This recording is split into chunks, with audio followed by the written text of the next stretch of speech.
Some people just have a knack for being noticed. When she was 17, Oprah Winfrey won a beauty contest sponsored by a Nashville radio station, earning the title of Miss Fire Prevention. When she was interviewed on the air, station management knew immediately that she was a star in the making and hired her on the spot. Oprah did okay in the broadcasting business after she was discovered, but so did Larry Jones. In 1974, Larry was studying music at Alabama State University while serving as a drum major of the mighty Marching Hornets Band.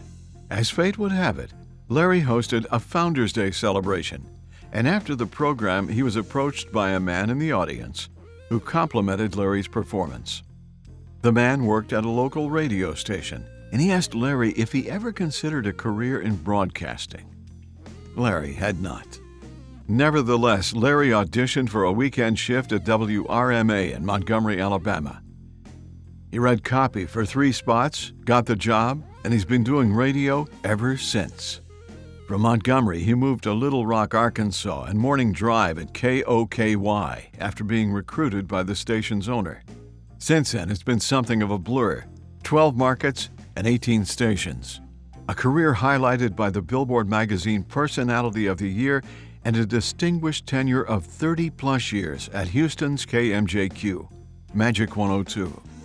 During his time in Houston, Uncle Funky has always given back to his community, working with nonprofit organizations like the Star of Hope, St. Jude Children's Research Hospital, and the American Kidney Fund. With regard to those in need, Larry says, "It isn't a matter of if, it's when you need me. I'll be there." And if there were ever a doubt that Larry long ago became an official Texan, bear in mind that he is an established member of the Black Professional Cowboys and Cowgirls Association. The Texas Radio Hall of Fame celebrates Uncle Funky, Larry Jones, as a 2022 inductee.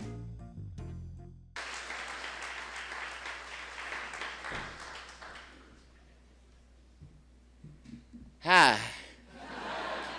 My name is Uncle Funky Larry Jones. Can y'all say, "Hey, Uncle Funky"? The announcer also left out that I'm a lifetime member of the Houston Livestock Show and Rodeo. It is a sincere thank you and appreciation that I stand before you this afternoon. And I thank God from whom all blessings flow.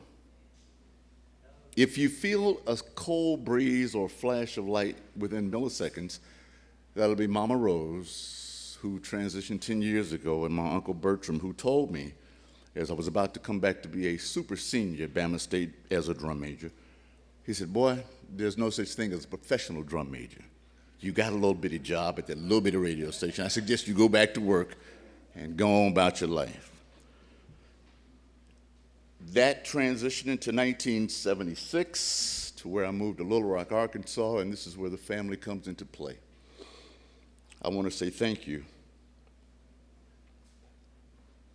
to a young man to whom I love, I deem as my blood brother, James E. Jimmy Smith, Little Rock radio personality, Little Rock general manager, 10-time Billboard magazine National Music Director of the Year, one of the most outstanding men in America.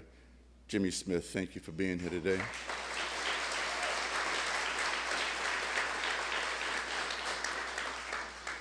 And like our family is everything to me. And sitting next to Jimmy is his beautiful bride, Miss Sandra, and sitting next to her is her niece, Jimmy's niece, my firstborn, to whom I drug all over America, starting in St. Louis and continued on, my beautiful number one, Miss Sunny. I love you, baby. Thank you for being here.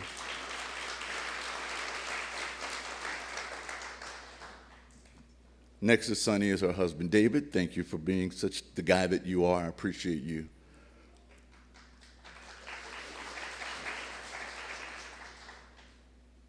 As all of us who've bumped our heads and did a few things that didn't make any sense to anybody else, there's one person who's been by my side for the last 22 years, married 21, and I would like for you to say hi to my lovely bride, Miss Charlene. Hey, baby.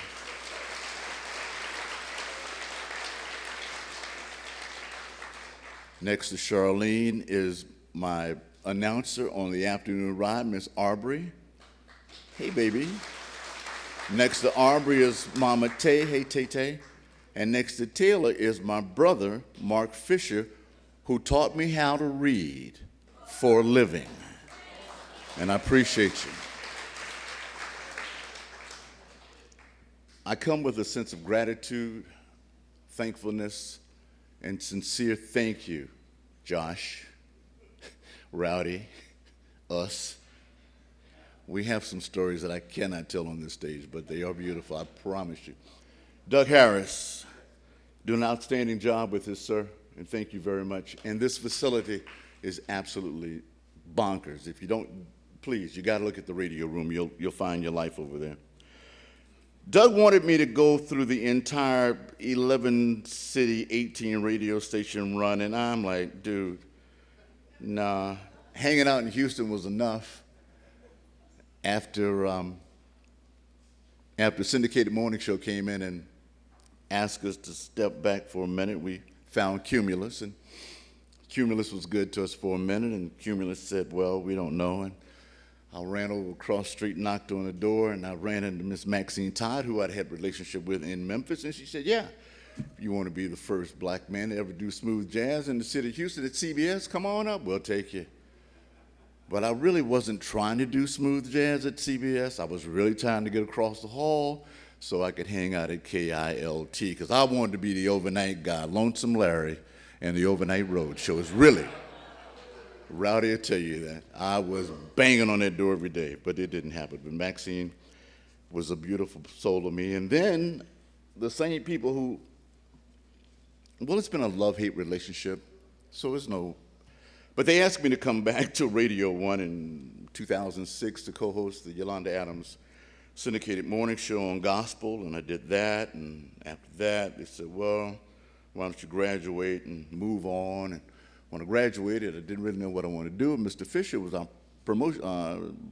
production director at the time, and he said, come over to my house and read. Well, Mark lives in Richmond, I live in Springs, so that's 88 miles round trip to read a spot that you earn only $50. I'm like, man, I can barely buy gas, I can't pay you. But he said, stay with this thing, and we're going to get a deal, and we got a deal. Matthew Knowles heard something we'd put together, and we got a contract with Music World Gospel that paid a little bit more than $50 a month, and I love you for that, Mark. I love you, sir, from the bottom of my heart. I mean that. It's the enthusiasm and the path of I'm probably the least to even stand in front of you. There was no radio school. There was no air checks. There were no bumping into people. The story you heard about Jack the Playboy who found me at WRMA in Montgomery is absolutely true. It just happened. That's why I give God all the glory, because by right, I should not be standing here in front of you. But I do what God gifted me to do, and I give the way God gifted me to give. And in the words of a dear friend of ours that you all know and love, you bought all of his music, you just adore him. His name is Snoop Dogg. And in the words of Snoop Dogg, before I sit down today, last but not least, I want to thank me. I want to thank me for not quitting on me. I want to thank me for not giving up on me. I want to thank me for sleeping in that production studio so I could learn how to splice and dice and put a commercial together. God want to thank me for never, ever, ever, not ever giving up on me. Jimmy Olsen, baby boy, how are you, sir? Good to see you, sir. There's so many wonderful men and women associated with this organization. It is with the utmost pride that I say thank you for this place in the Texas Radio Hall of Fame. God bless the Texas Radio Hall of Fame. God bless Texas, and God bless the United States of America.